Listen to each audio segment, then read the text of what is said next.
দক্ষিণের জনতার মেয়র, আমাদের মহানগর বিএনপির সিনিয়র সদস্য ইশরাক হোসেনকে হাইকোর্টের জামিন ছিল, তারপরে লোয়ার কোর্টে যখন তিনি সেই জামিন কনফার্ম করতে যান তখন তাকে জামিন না দিয়ে তাকে জেলখানায় পাঠানো হয়েছে। আমরা এর তীব্র প্রতিবাদ ও নিন্দা জানাই।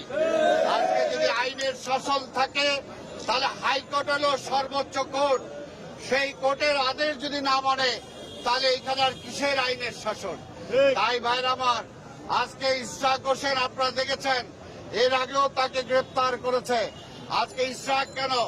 ইশরাকের বাবা আমাদের মহানগরের সাবেক সভাপতি, সাবেক মেয়র সাদেক হোসেন খোকাকে গুলি করেও থামানো যায় নাই। ইশরাক হোসেন তার সুযোগ্য সন্তান, তাকে জেলে নিয়ে কি আটকানো যাবে? আজকে আমরা বলতে চাই, বিএনপির এই মুহূর্তে প্রতিটা নেতা কর্মী যারা বিএনপি করে, যারা ছাত্রদল করে, যারা যুবদল করে, যারা স্বেচ্ছাসেবক দল করে, যারা শ্রমিক দল করে, যারা বিভিন্ন অঙ্গ সংগঠন করে, সবাই এক একটা বুলেট, কেউ কোনো ভয় নেই।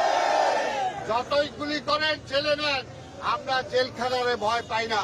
তাই বলতে চাই, অনতি বিলম্বে ইশরাক হোসেনকে ছেড়ে দেন। দেশ চালাইতে পারেন না। আজকে নির্বাচনের নামে প্রহসন করেন, আজকে ব্যাংকগুলো খায় ফেলছেন, সেদিকে দৃষ্টি নাই। আজকে ব্যাংক যারা লোপাট করলো তাদেরকে গ্রেপ্তার করতে পারেন না। আজকে মহিউদ্দিন খান আলমগীর যে ব্যাংক খায় ফেললো তারে গ্রেপ্তার করেন না কেন? আজকে বেসিক ব্যাংকের বাচ্চু, তাকে গ্রেপ্তার করেন না কেন? আজকে এস আলম, তাকে গ্রেপ্তার করেন না কেন? আজকে শিকদার গ্রুপের যারা ন্যাশনাল ব্যাংক খায় ফেলছে তাদেরকে গ্রেপ্তার করেন না কেন? কারণ ওইগুলো কি অন্য কোনো ব্যাপার আছে? তাই মালদলের ব্যাপার। তাই বলতে চাই, জনগণ এগুলো বুঝে। আজকে এখানে কোনো বক্তব্য দেব না, পরিষ্কার কথা। এইরকম আমাদের সবাইকেও যদি গ্রেপ্তার করেন, তারপরও কি আন্দোলন বসে থাকবে? আন্দোলন বসে থাকবে না। আমরা আন্দোলন চলবে, মাঠে আছে যে পর্যন্ত তত্ত্বাবধায়ক সরকার অধীনে নির্বাচন না হবে, যে পর্যন্ত শেখ হাসিনা ক্ষমতা না ছাড়বে, সেই পর্যন্ত আন্দোলন চলবে। এই আন্দোলন কেউ থামাতে পারবে না। আজকের এটা আমরা তাৎক্ষণিক মিছিল করেছি, এর পরবর্তী পর্যায়ে আমরা আরো কর্মসূচি দেব।